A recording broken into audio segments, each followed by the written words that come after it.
नमस्कार दोस्तों, मैं राकेश मेहरा जीके क्लासेस की तरफ से कर्ण जीके की सीरीज में आप सभी का हार्दिक अभिनंदन करता हूं। कर्ण जीके की सीरीज में आज मैं आपसे गुट निरपेक्ष आंदोलन पर चर्चा करने जा रहा हूं। गुट निरपेक्ष आंदोलन ये हाल फिलहाल इस कारण से चर्चा में है क्योंकि वीडियो कॉन्फ्रेंसिंग के जरिए प्रधानमंत्री नरेंद्र मोदी ने गुट निरपेक्ष सम्मेलन को पहली बार संबोधित किया है। पहली बार का मतलब यहाँ से इस तरीके से आप ले सकते हो कि सम्मेलन तो बहुत हुए पहले, इससे पहले बाकू में हुआ था सम्मेलन अजरबैजान में, लेकिन वहाँ पर हामिद अंसारी गए थे। उनको जो लीड किया था हामिद अंसारी ने किया था। इस कारण से प्रधानमंत्री नरेंद्र मोदी के संबंध में हमने ये बात कही कि ये पहली बार गए थे। 2014 के बाद जो गुट निरपेक्ष आंदोलन का ये सम्मेलन हुआ है, इसमें प्रधानमंत्री नरेंद्र मोदी ने पहली बार वीडियो कॉन्फ्रेंसिंग के जरिए इन्हें संबोधित किया। इसके अलावा एक शब्द और आया हमारे सामने, भारत विश्व फार्मेसी बनता जा रहा है या बन रहा है। ये विश्व फार्मेसी क्या है, किस संदर्भ में ये बात कही गई, उसी को हम इस वीडियो में जानने का प्रयास करेंगे और हम ये पता करेंगे कि एग्जामिनर की सोच इस टॉपिक में क्वेश्चन के रूप में किस रूप में उभर कर सामने आ सकती है। तो हेडिंग डाल दीजिए, गुट निरपेक्ष सम्मेलन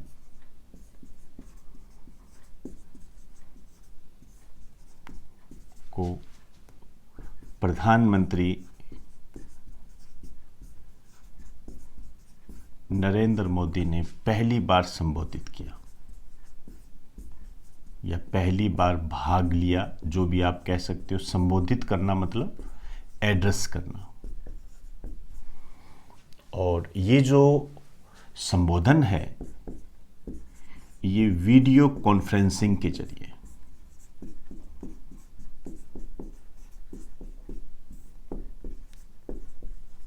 तो अब आप इतना तो समझ गए होंगे, हम किसी स्थान विशेष की बात नहीं कर सकते।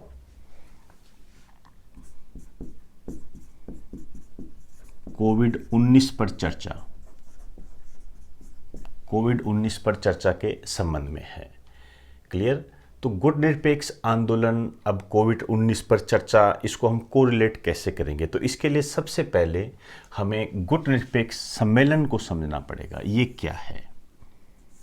देखिए, एक नाम सुना होगा आपने, उसका नाम भी नाम ही है, नाम गुट निरपेक्ष आंदोलन। उससे रिलेटेड है ये। आप यहाँ पे ऐसे लिखिए, ये जो है गुट निरपेक्ष आंदोलन से संबंधित है। ये जो सम्मेलन हुआ है इससे रिलेटेड है। अब ध्यान से समझना मेरी बात को। ये जो गुट निरपेक्ष आंदोलन है, इसे इंग्लिश में कहते हैं नॉन अलायंस मूवमेंट, और इसी को आपने देखा होगा, एक शब्द है नाम। हालांकि ये नाम ज़्यादा शब्द चलता है, कई बार तो मैंने ये देखा है ऑप्शंस में भी नाम आ जाता है। क्लियर? पहले हम इसकी बात करेंगे, गुट निरपेक्ष आंदोलन की। देखिए, ये जो गुट निरपेक्ष आंदोलन है, पहले इसके शब्द का अर्थ समझते हैं और उसके बाद में हम इसकी चर्चा करते हैं। देखिए, गुट निरपेक्ष आंदोलन, गुट मतलब कोई भी ग्रुप, निरपेक्ष मतलब गुट से अलग हटकर, अर्थात हम किसी गुट में शामिल नहीं हैं। जैसे गुट बन जाते हैं ना कई बार, तू मेरी तरफ है तो उसकी तरफ नहीं जाएगा, ऐसे बोलते हैं ना कई बार। हम वो नहीं करेंगे। ऐसा किस संदर्भ में कहा गया? देखिए, दूसरे विश्व युद्ध के बाद में जब दूसरा विश्व युद्ध समाप्त हुआ तो दो गुट बन गए। एक अमेरिका का गुट था और दूसरा सोवियत संघ का। पहले सोवियत संघ कहते थे, आज वर्तमान में रूस है, अन्य देश है। तो अमेरिका और सोवियत संघ का गुट बन गया था। अब ये कहने लगे कि जो अमेरिका की तरफ हैं वो हमारी तरफ, जो जैसे मैं आपसे बात कहूँ भाई, अमेरिका कहता जो सोवियत संघ की तरफ है वो हमारा नहीं है, और सोवियत संघ कहता जो अमेरिका की तरफ है वो हमारा नहीं है। लेकिन यहाँ पर कई देश थे, जैसे मिस्र था, घाना था, भारत, जवाहरलाल नेहरू उस टाइम प्रधानमंत्री थे। इन्होंने कहा कि हम किसी भी गुट का समर्थन नहीं करते हैं, हम विकास का समर्थन करते हैं, डेवलपमेंट का समर्थन करते हैं।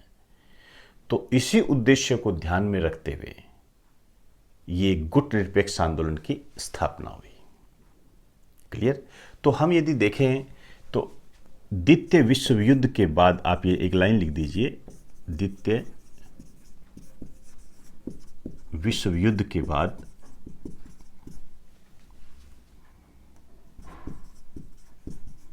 गुट रहित दुनिया के संबंध में गठित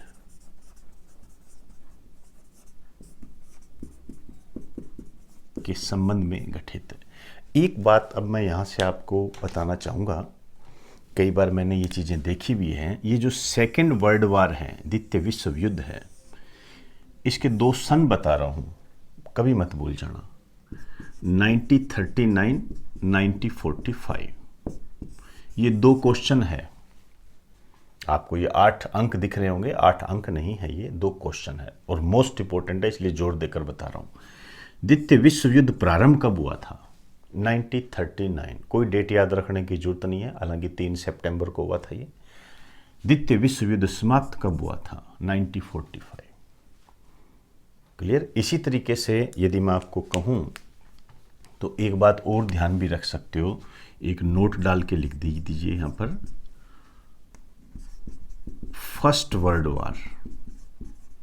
एक इस पे भी क्वेश्चन आता है। ये जो फर्स्ट वर्ल्ड वार है 1914 से 1918 के बीच में हुआ था। अब ये भी अपने आप में 2 क्वेश्चन है। फर्स्ट वर्ल्ड वार प्रारंभ कब हुआ? 1914 में। समाप्त कब हुआ? 1918 में। आपने देखा होगा 2018 में, ज़्यादा पुरानी बात नहीं है, इसके 100 वर्ष पूरे हुए थे।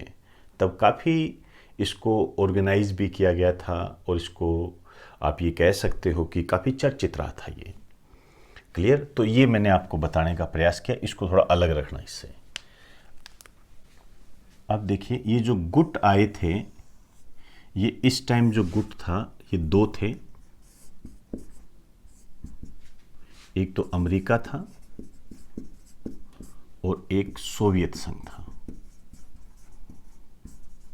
तो आप समझ गए होंगे कि हम किसी गुट में शामिल नहीं है, हमारा कोई गुट नहीं है। क्लियर? अब देखिए, इसके जो बनाने का विचार आया, कई बार ये मैं इसलिए बता रहा हूं आपको, हालांकि थोड़े क्वेश्चन बनने के चांस कम होते हैं। 1950 में आया। ठीक है, आप क्या करते हो? स्थापना कर देते हो इसकी। अब देखिए, इसकी जो स्थापना हुई ये 1961 में हुई थी। बेलग्रेड सम्मेलन हुआ था, वहां पर आप स्थान लिख दीजिए, बेलग्रेड, यूगोस्लाविया।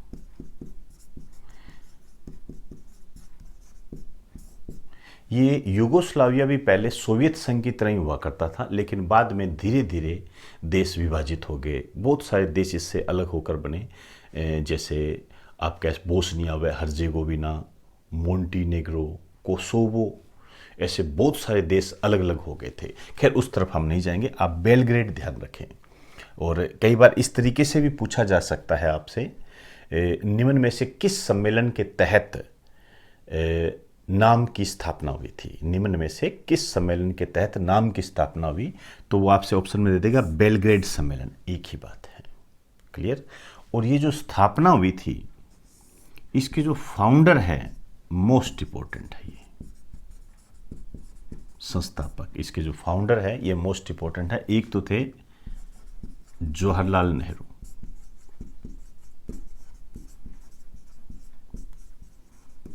भारत के प्रधानमंत्री थे।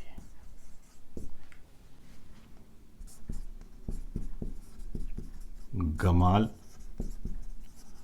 अब्दुल नासर, ये मिस्र के राष्ट्रपति थे उस टाइम।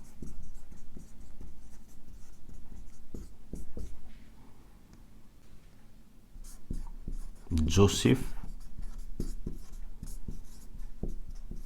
ब्रोंज टिटो, ये उस टाइम यूगोस्लाविया के राष्ट्रपति थे।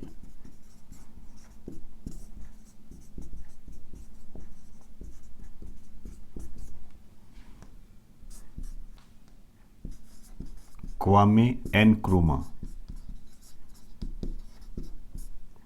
ये घाना के राष्ट्रपति थे। तो इन चारों का योगदान माना जाता है। कई बार ऊपर वाले 3 नाम ही लिख देते हैं, तो इसमें घबराने वाली कोई आवश्यकता नहीं है। बेसिकली ये 4 लोग थे। इन चारों देशों के सहयोग से ही, आपसी सहयोग से ही गुटनिरपेक्ष आंदोलन, जो कि एक अंतर्राष्ट्रीय संस्था है, हमारे सामने आया। क्लियर? तो आप ये कह सकते हो ये जो नाम है एक तरीके से अंतर्राष्ट्रीय संस्था है, ये इंटरनेशनल ऑर्गेनाइजेशन है। ये आंदोलन का मतलब उस तरीके से नहीं है ये, ठीक है, जैसे हम कहते हैं राष्ट्रीय आंदोलन, वो नहीं है। ये एक प्रकार की संस्था है। आंदोलन तो ये जो द्वितीय विश्व युद्ध के बाद जो गुट रहित, जो गुट का जो विचार आया था, उसके लिए था ये। क्लियर? अब देखिए इसके जो सदस्य है टोटल 120, हालांकि कई पर्यवेक्षक के रूप में भी होते हैं, उनको याद रखने की कोई आवश्यकता नहीं है। संबंधित सम्मेलन, अब सम्मेलन के संबंध में 2 ही बातें याद रखनी हैं। इसका जो पहला सम्मेलन हुआ था 1961 में, और ये मैं पहले ही बता चुका हूं, बेलग्रेड में हुआ था ये। और इसका जो 18वां सम्मेलन हुआ था ये 2019 में हुआ था, ये ध्यान रखना। और ये हुआ था बाकू में,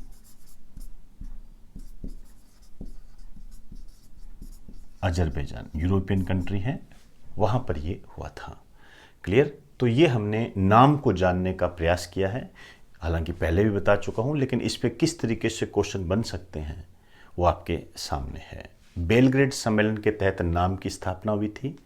द्वितीय विश्व युद्ध में गुट रहित दुनिया बनाने के लिए ये एक अंतर्राष्ट्रीय संस्था गठित हुई थी। गठन करने वाले 4 लोग थे, जिसमें भारत के प्रधानमंत्री जवाहरलाल नेहरू भी शामिल थे। क्लियर? तो एक बार आप इसका स्क्रीनशॉट ले लीजिए।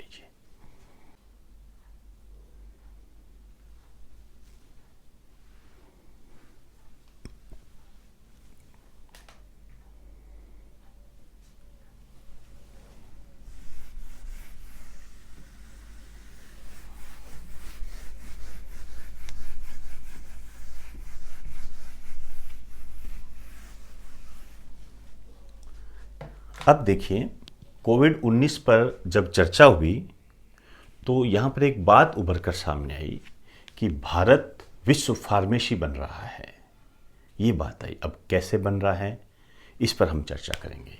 यहाँ पर जो विशेष बात आई वो ये थी, भारत विश्व फार्मेसी बन रहा है।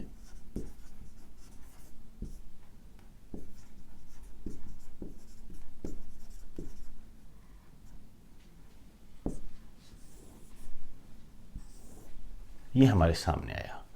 विश्व फार्मेसी कैसे बन रहा है भारत? देखिए, 2 बातें यहाँ पर लागू होती हैं। सबसे पहले तो यदि हम एक छोटी सी बात करें, फार्मेसी क्या होता है? हम कई बार ऐसे बोलते हैं ना, ये फार्मेसी में लगा हुआ है, मतलब मेडिकल डिपार्टमेंट होता है ये। तो मेडिकल के क्षेत्र में भारत ने कि ऐसा क्या किया है कि इसे विश्व फार्मेसी की नज़र से देखा जा रहा है। तो दो बातें हुई हैं। एक तो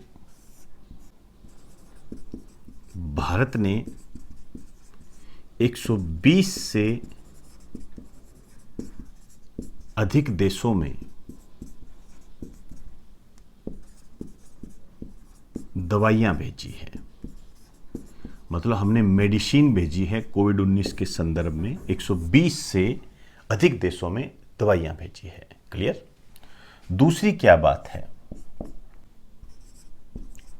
कई देशों के साथ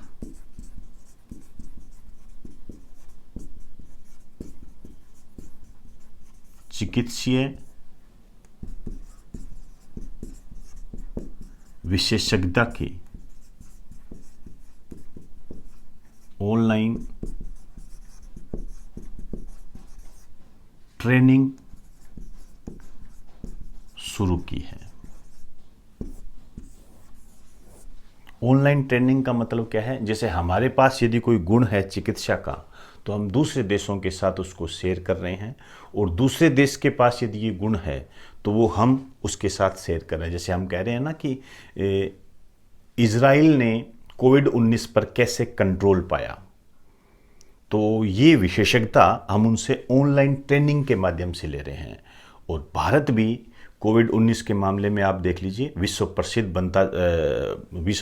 प्रसिद्ध की दृष्टि से इसको देखा जा रहा है, क्योंकि आप देख लीजिए कि भारत ने जो कदम उठाए, जो समय रहते कदम उठाए, इसलिए भारत में मृत्यु दर भी कम है और इस पर कुछ हद तक नियंत्रण भी पाया जा सकता है, जा चुका है। वो एक अलग बात है कि जो नए रोगी आ रहे हैं उसमें कुछ तो देखो लोगों की भी समस्याएं होती हैं, और लोग आप जानते हो ये कम ही मानते हैं। और दूसरी बात हम देखें तो अभी तो जांच चल रही है तो नए केस आने स्वाभाविक है। तो देखते हैं आगे की क्या स्थिति बनती है। फिलहाल हम ये जान गए हैं कि भारत विश्व फार्मेसी है। क्यों है, तो इन बेसिकली दो कारणों के कारण। क्लियर। तो एक बार आप इसका स्क्रीनशॉट ले लीजिए।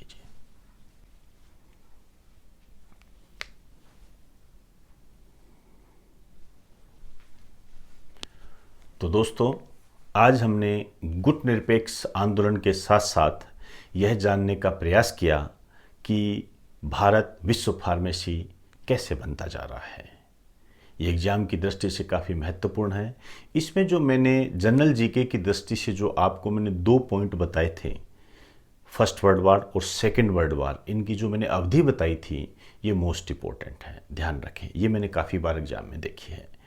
और अब मैं चलते चलते आपसे एक करेक्शन कराना चाहूँगा, हालांकि बहुत मामूली बात है, छोटी सी बात है, लेकिन करेक्शन हो जाए ठीक है, कोई बड़ी बात नहीं है।